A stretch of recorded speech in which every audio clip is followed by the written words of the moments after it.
I did it. Can't believe it. I played Atelier Ryza, Everdarkness, and the Secret Hideout. Such a weebish game. And I liked it. Hello fellow gamers, welcome to Azrael Gaming. My name is Dustin, and today we're going to be doing a review for Atelier Ryza, Everdarkness, and the Secret Hideout, and telling you whether or not it's worth playing. Let's get into it. Atelier Ryza, Everdarkness, and the Secret Hideout was released in September 2019 by Koei Tecmo and Gust, originally on the Switch, PS4, and Steam. It was released to generally favorable reviews on all platforms, according to Metacritic score of 84. But you're not here for a Metacritic review, but rather my opinions on what this game is all about. First up, let's talk about the basic themes of the game. This is an alchemy, crafting, and gathering type of game on one end, and an active turn-based style combat on the other.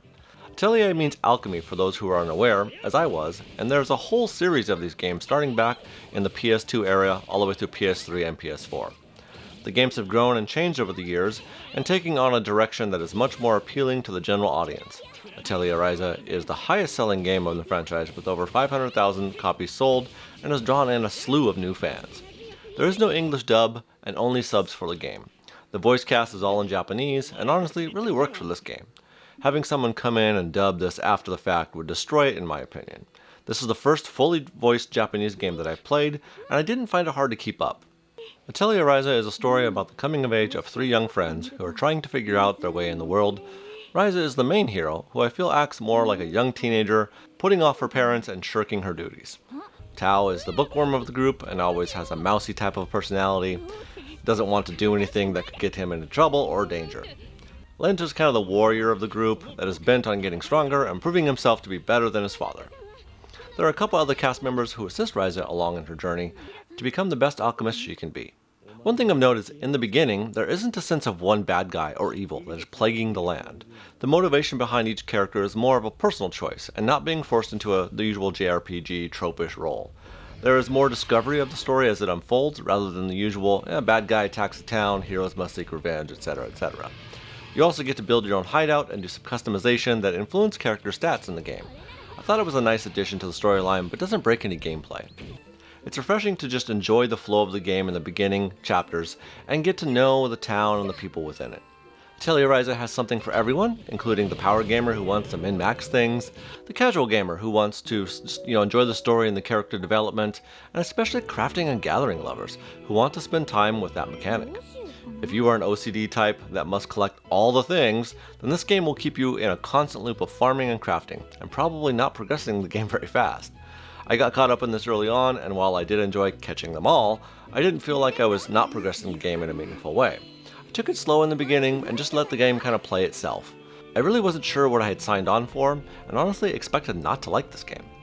Rather, I found myself looking around at all the beautiful art and environment.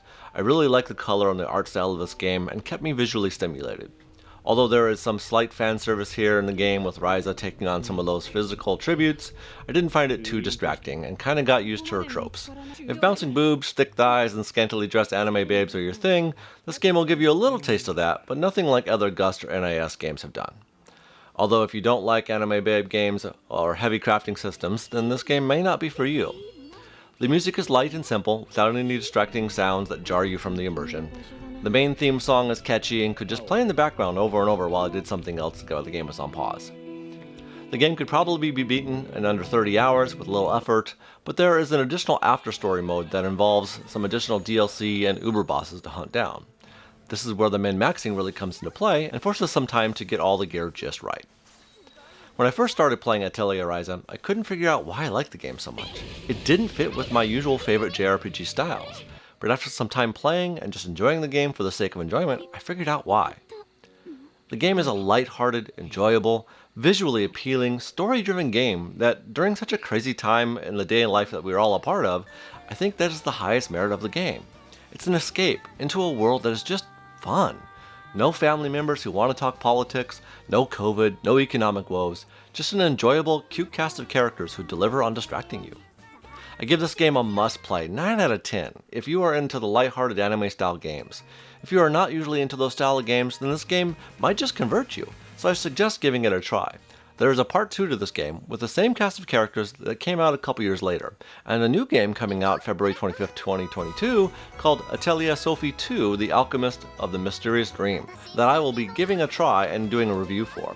It seems like they are building on the success of this game and making future games players will love. I hope you enjoyed this review and found it informative. If you do, make sure to give it a thumbs up.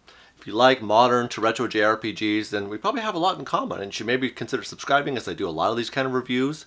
And until then, be excellent to each other, keep on gaming, and we'll see you guys